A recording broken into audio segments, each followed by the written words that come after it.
Salut les geeks. Aujourd'hui, je vous fais une vidéo sur les jeux vidéo que je possède, adaptés en film et en animation.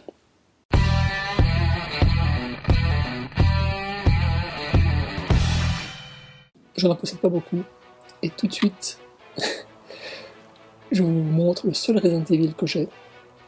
Je l'ai acheté pendant un voyage au Japon. C'est un film d'animation, Resident Evil G-Generation. Et ouais, c'est le seul que je possède parce que pour moi, les Resident Evil en film, c'est une boucherie sans nom.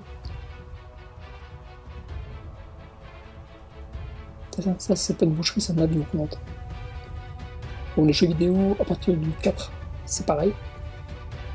Et franchement, les films de Anderson, jamais. Il n'y en a pas un seul dans ma collection. Il n'y en aura pas. Jamais. Les dessins animés, bon. Celui-là, je l'avais acheté parce que donc j'étais avec ma femme, on était au Japon. Et puis je me dis, tiens, ça va être l'occasion d'acheter un produit japonais. C'est pas le meilleur, c'est pas le pire. C'est Léon et Claire qui sont contre des monstres. Si vous avez déjà entendu ça quelque part, c'est normal, parce que les Resident Evil tournent en rond. Mais bon, donc ça, c'est le Resident Evil que je possède. Sinon, j'ai aussi un Dead Space. Dead Space Downfall, qui est une préquelle à la série de jeux vidéo. Celui-là, par contre, j'avais bien aimé. L'animation n'est pas tip-top, mais disons qu'ils ont fait un effort au niveau de l'histoire. Autant le D-Generation, vous pouvez le voir sans connaître rien à la série des jeux vidéo, autant celui-là, il introduit la série, pour les gens qui ne la connaissent pas. Donc je l'avais bien aimé. Je vous le recommande si vous êtes un fan de Dead Space, ou si vous avez envie de découvrir Dead Space. J'ai été pendant très longtemps un gros fan de Final Fantasy, la série de RPG par Square Enix. Ce film, c'est le film qui a failli détruire le studio. C'était une réussite technique, mais c'était un échec vis-à-vis des fans. Et ils ont failli être en banqueroute. Je crois qu'ils ont dû revendre le studio de Honolulu, un truc comme ça. Enfin, c'est vraiment dommage parce que j'ai bien aimé en tant que film. En tant que film, il est très bien. Enfin, il est sympa. C'est une espèce d'histoire post-apocalyptique où les méchants ne sont pas ce qu'on croit. Le seul problème de ce film, c'est qu'il n'a strictement rien à voir avec Final Fantasy. Donc je sais pas pourquoi il l'aurait appelé...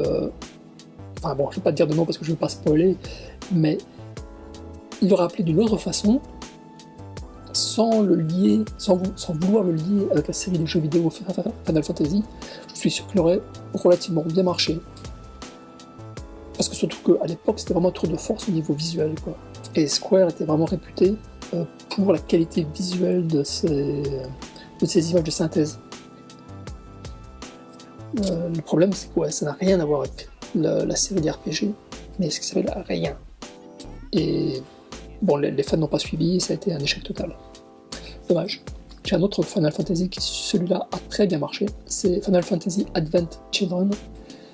Et j'ai envie de dire, comme tout ce qui a été un succès pour Square, c'est basé sur Final Fantasy 7. Je vais dire 7. L'habitude de parler en anglais. Donc, Final Fantasy 7, c'était un énorme succès à l'international pour Square.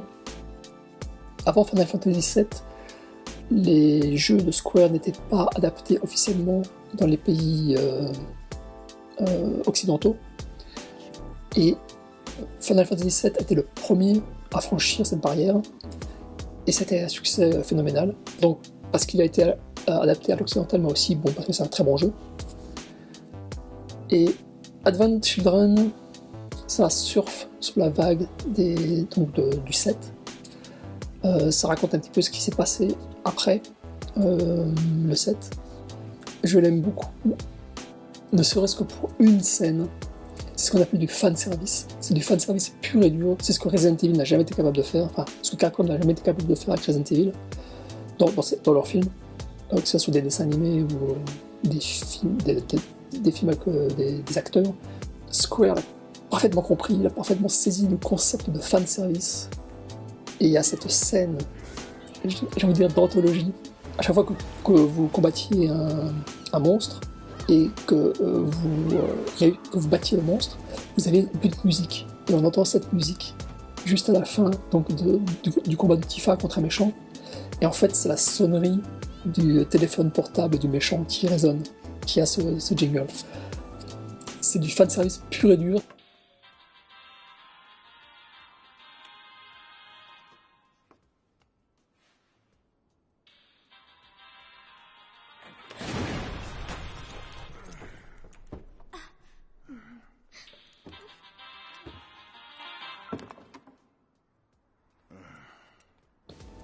Juste pour ça, ça vaut la peine d'acheter ce DVD. Donc Advent Children, bon, en plus il y a quand même toute une histoire, puis l'image de synthèse est parfaite. Je vous le recommande. Si vous êtes un fan de Final Fantasy, je vous le recommande chaudement.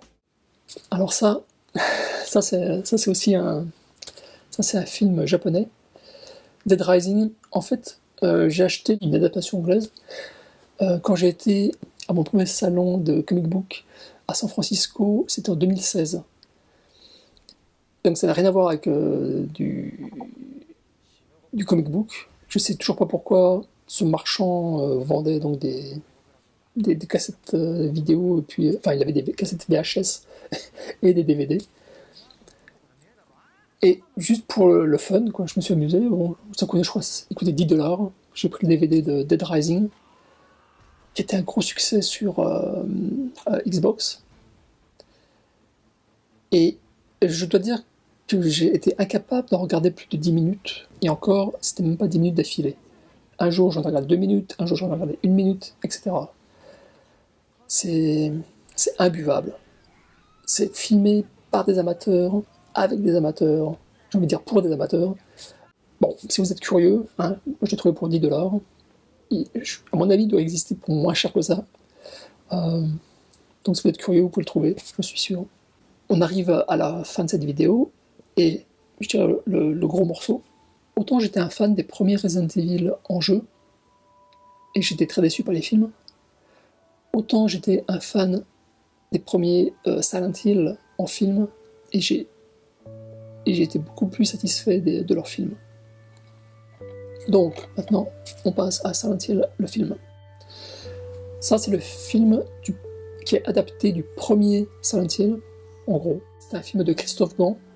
Christophe Gans, c'est le monsieur qui a fait Crying Freeman, donc l'adaptation d'un manga, ce qui était son premier film. Il a fait La Confrérie des Loups, sur la bête du Gévaudan, ce qui a en fait son plus gros succès. J'ai envie de dire que c'est à la fois la meilleure adaptation et la pire en termes de film, parce que, d'un jeu vidéo en tant que film. C'est la meilleure parce que vraiment, ça suit très bien l'esprit du jeu vidéo.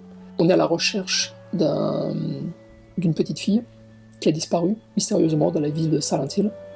Et Silent Hill, il y a toute une histoire autour de cette ville qui fait que par moments, elle se transforme en une ville, on va dire, dévorée par le feu. Donc ça, c'est parfait. Ce qu'il est nettement moins, c'est que ils ont rajouté des personnages, notamment le personnage du père. Dans le jeu vidéo, vous êtes le père à la recherche de sa fille. Dans le film, vous êtes la mère à la recherche de la fille. Ça va très bien. Sauf qu'ils ont quand même rajouté le personnage du mari. Et à mon avis, ça ressemble plus au fait qu'il leur fallait une tête d'affiche masculine, parce que s'il n'y avait que des femmes dans ce film, ils avaient peut-être peur que les fans de jeux vidéo n'iraient pas le voir. Toujours est-il que si vous enlevez les parties concernant les scènes du mari, le film fonctionne beaucoup mieux.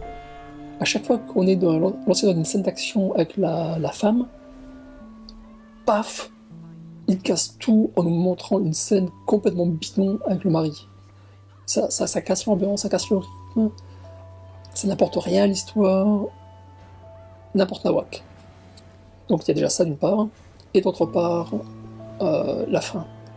Autant tout le film suit vraiment bien l'esprit du jeu vidéo, du premier épisode, autant la fin, c'est n'importe quoi. La fin dans l'église, j'ai envie de dire, ils l'ont faite, bon, parce que c'est censé être un film d'horreur, enfin, c'est censé être un jeu d'horreur, donc ils se sont dit, on va faire un film d'horreur, avec de la violence, machin, c'est complètement gratuit, c'est stupide. C'est dommage. C'est vraiment dommage parce qu'autrement, ce film était excellent.